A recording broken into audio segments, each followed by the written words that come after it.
آوازوں کے ساتھ میڈیا کی آواز کو بھی مزل کیا گیا ہے، اور میڈیا بھی شاید وہ سب کچھ نہیں لکھ سکا، وہ سب کچھ نہیں بول سکا جو آپ لوگ کہنا چاہتے ہوں گے یا لکھنا چاہتے ہوں گے۔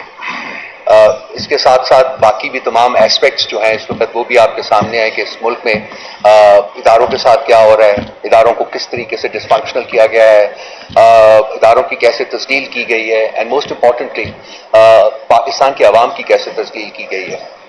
میں چاہوں گا کہ 2-1 سال کا جو ایک نیریٹو ہے وہ آپ کے ساتھ بیان کریں۔ جب سے عمران خان صاحب کی حکومت کو انہوں نے گرایا ہے، اس کے بعد سے ریاست کا جو جبر، جو ظلم اور جو فسطائیت پی ٹی آئی کے اوپر نازل ہوئی ہے، میرا نہیں خیال کہ ساؤتھ ایشین ریجن میں اس کی کوئی مثال ملتی ہے، اس کا کوئی پیرل ملتا ہے۔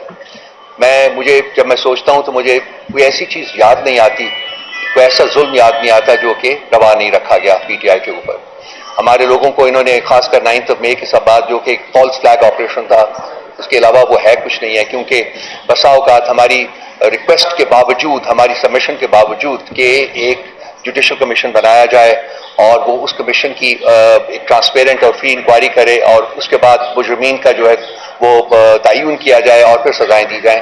یہ شخص واحد جو ہے وہ بیٹھا ہوا جہاں بھی، جس گھروندے میں بیٹھا ہوا ہے، جس اسموک اسکرین کے پیچھے چھپا ہوا ہے یا جس شیڈو کے پیچھے چھپا ہوا ہے، وہ کہتا ہے کہ جی جو میں کہوں گا وہی حقیقت ہے، اور باقی جو پاکستان کے 25 کروڑ عوام کہیں گے وہ کوئی میننگ نہیں رکھتا۔ تو جمہوریت کی اسموک اسکرین کے پیچھے ایک انفرادی جو ڈکٹیٹرشپ ہے انفارچونیٹلی اس ملک میں وہ روا رکھی گئی ہے، اور یہ 2 سال سے کوشش کی جا رہی ہے کہ پاکستان کے عوام جو ہیں اس کو قبول کر لیں، لیکن پاکستان کے عوام نے ہر اس قدم کے اوپر جبکہ ان کی آواز جو ہے وہ سنی جا سکتی تھی، انہوں نے اپنی لاؤڈ اینڈ کلیئر طریقے سے بتایا ہے کہ ہم یہ شخص واحد کی حکومت، شخص واحد کی ڈکٹیٹرشپ کو قبول نہیں کرتے، ہم اس ملک میں جمہوریت چاہتے ہیں اور ہم اس ملک میں جمہوریت لے کے رہیں گے۔ آپ 8 فروری کو جب عوام کو موقع ملا کہ وہ اپنے ووٹ کی طاقت سے اپنے حکمران چنے، تو وہ آپ کے سامنے ہے کہ ان کا جو کس پلڑے میں انہوں نے اپنا وزن ڈالا تھا۔ 2/3 میجورٹی انہوں نے پی ٹی آئی کو کی تھی، اور یہ اس کے باوجود کہ اس وقت ایسی حکومت جو ہے جو الیکشن کروا رہی تھی، جس کو سو کالڈ کیئر ٹیکر حکومت کہا جاتا تھا، وہ پی ٹی آئی کے اوپر ظلم و جبر کی وجہ بنی ہوئی تھی۔ اسی کے ذریعے، اسی انسٹرومنٹ کے ذریعے پی ٹی آئی کے اوپر وہ تمام ظلم و جبر وہ کیا جاتا رہا تھا۔ اس کے باوجود عوام نے اپنا جو حق ووٹ تھا وہ ادا کیا اور انہوں نے پی ٹی آئی کو دیا، لیکن رات کے اندھیرے میں وہ ہمارا ووٹ چھینا گیا۔ اس سے پہلے پی ٹی آئی کے لوگوں کو کڈنیپ کیا گیا، پی ٹی آئی کے لوگوں کو ٹارچر کیا گیا، پی ٹی آئی کے لوگوں سے فورس کیا گیا کہ وہ پولیٹیکل لائلٹیز کو بدلیں، پی ٹی آئی کی پولیٹیکل سپیس کو ختم کیا گیا، پی ٹی آئی کے لوگوں کے گھروں کے اوپر ان کو اٹیک کیا گیا، وینڈلائز کیا گیا، عورتوں کی عزت جو ہے اس کی تذلیل کی گئی، گھروں کی 4 دیواری کی تذلیل کی گئی۔ کوئی وہ ظلم نہیں تھا جو کہ روا نہیں رکھا گیا۔ اس کے باوجود جو ان کا بیسک آبجیکٹو تھا وہ یہ تھا کہ جی پارٹی کو ختم کرنا ہے، پی ٹی آئی کی لیڈرشپ کو ختم کرنا ہے۔ اس میں تمام لیڈرشپ کو کمپلیمنٹ کروں گا، خاص کر عمر صاحب کو جو میرے دائیں طرف بیٹھے ہوئے ہیں، جنہوں نے as secretary general of the party نہ صرف کہ اس کو اکٹھے رکھا بلکہ اس کو طاقتور بھی بنایا۔ یہ پی ٹی آئی کو ختم نہیں کر سکے۔ پی ٹی آئی کے لوگ جو تھے، پی ٹی آئی کے جو فالوورز تھے، پی ٹی آئی کے جو چاہنے والے تھے، ان کے جذبے کو، ان کی کمٹمنٹ کو یہ ختم نہیں کر سکے، کمزور نہیں کر سکے، اور انہوں نے 8 فروری کو اپنا ووٹ کی طاقت سے اپنا فیصلہ جو تھا وہ سنایا، لیکن انفارچونیٹلی اس کو امپلیمنٹ کرنے میں پھر شخص واحد کی ڈکٹیٹرشپ جو تھی، ڈکٹاٹ تھی، وہ مانے ہوئی، اور انسٹیٹیوشنز کے ذریعے وہ الیکشن کمیشن ہو یا وہ پاکستان کے باقی اور ادارے ہوں، جوڈیشری ہو، اس کی وساطت سے انہوں نے اپنے وہ فیصلے جو ہے منوائے جو کہ شخص واحد کرنا چاہتا تھا۔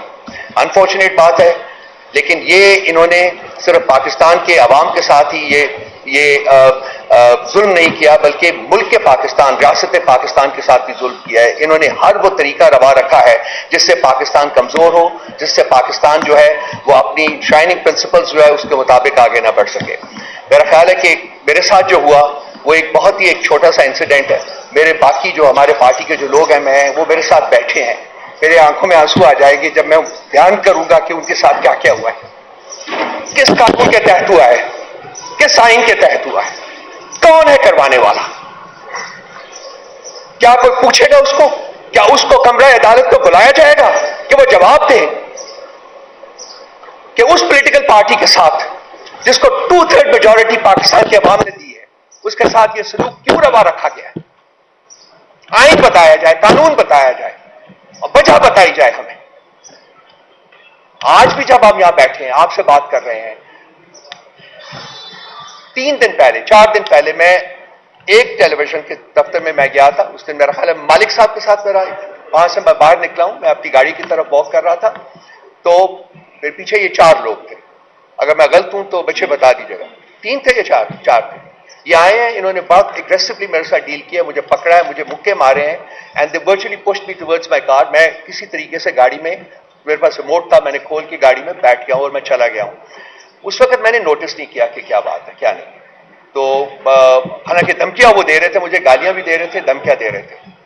اس کے بعد کل یہ واقعہ جو کہ عمر صاحب نے بتایا آپ کو کہ میں وہاں سے نکلا ہوں اور جو کچھ ہوا وہ CCTV فوٹیج کے اوپر بالکل ہے. اور وہاں بھی کہہ رہے تھے جی کہ ہم آپ کے پیچھے ہیں، ہم تو آپ کو تلاش کر رہے تھے، آپ ہمیں ملے نہیں ہیں 2 دن، آج ہم نے تلاش کیا. سو آبویسلی یہ ایک پراپر آرکسٹریٹڈ پلان تھا جس کے تحت یہ میرے اوپر جو اسیسینیشن اٹیمپٹ ہے وہ کرائی گئی. They went for my جیکولر. ان کا جو زاویہ تھا اٹیک کا وہ اس کو تھا کہ یہاں کاٹے، گلا کاٹے. وہ اس وقت میں، اگر آپ CCTV فوٹیج دیکھیں تو آپ کو دیکھیں گے کہ اس وقت میں ڈک کر گیا. جب یہ اٹیک لگا مجھے، اس میں ڈک کر گیا، اس کی وجہ سے یہ حصہ میرا بچا. اور وہ جو تھا، وہ ان کا زاویہ جو تھا اٹیک کا، وہ آ کے یہاں مجھے لگا. جو بھی ہے ٹھیک ہو جائے گا یہ بھی. لیکن بھائی بات جو کرنا چاہتا ہوں وہ یہ ہے کہ یہ تو جو زخم ہے یہ مائل ہو جائے گا. یہ زخم شاید نظر بھی نہ آئے، لیکن جو گھاؤ لگائے ہیں شخص واحد کی ڈکٹیٹرشپ نے اس ملک، اس ریاست کی روح کے اوپر، اس ریاست کے لوگوں کی روح کے اوپر، وہ ایسے زخم ہے، وہ ایسے گھاؤ ہیں جو مائل نہیں ہوں گے. 71 کا 1971 کا سانحہ کو بہت زیادہ پرانا نہیں ہے. اور آپ دیکھیں کہ یہ ریپیٹ ہے. وہاں بھی شیخ مجیب الرحمان جو تھے، اس کی پارٹی کو، عوامی لیگ کو 162 میں سے 160 سیٹیں ملی تھی اور اس کو وعدہ کیا گیا تھا جی کہ ہم کنوین کر رہے ہیں اسمبلی کا سیشن. لیکن سیشن کنوین کرنے کی بجائے انہوں نے فوجی آپریشن کا آغاز کر دیا. بالکل ایگزیکٹلی انہی لائنز کے اوپر اب آپریٹ کر رہے ہیں. صرف یہ ہے کہ ایک پارٹی ایسی ہے جو انہوں نے خود بنائی ہوئی ہے، جو ان کی جو گود میں جنہوں نے پرورش پائی ہے وہ لوگ، وہ ان کی جو کہتے ہیں مانگ جو ہوتی ہے اس کی تابع ہے.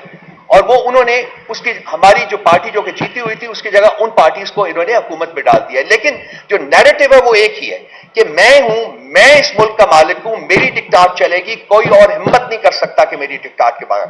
کب تک مانیں گے ہم؟ کب تک ہم اپنا سر جو ہے وہ ان کے سامنے سرنگوں کرتے رہے اور کہیں کہ چلے ٹھیک ہے آپ کچھ دن اور کر لیجئے؟ وہ وقت آ گیا ہے، میرا خیال ہے وہ وقت آ گیا ہے کہ ساری قوم کو کھڑا ہونا پڑے گا، ساری قوم کو باہر نکلنا پڑے گا. یہ میری زندگی کا یا کسی اور انڈیویجول کی زندگی کا سوال نہیں ہے، یقین جانیے میں اس کانٹیکس میں بات نہیں کر رہا. یہ ریاست کی سروائیول کا اور ریاست کے آگے بڑھنے کا سوال ہے، اور یہ پاکستان کے تمام عوام کے مستقبل اور ان کے آگے بڑھنے کا سوال ہے. ریاست کو انہوں نے بند گلی میں مطلب پش کر دیا ہے، وہاں وہ بند گلی میں کھڑی ہے اور ان کو ہمیں کوئی راستہ نظر نہیں آ رہا. انہوں نے جو بھی نیریٹو بنانے کی کوشش کی ہے پچھلے 2 سال میں، وہ نیریٹو ان کے منہ کے اوپر پڑا ہے. کوئی نیریٹو جو ہے وہ کامیاب نہیں ہو پایا.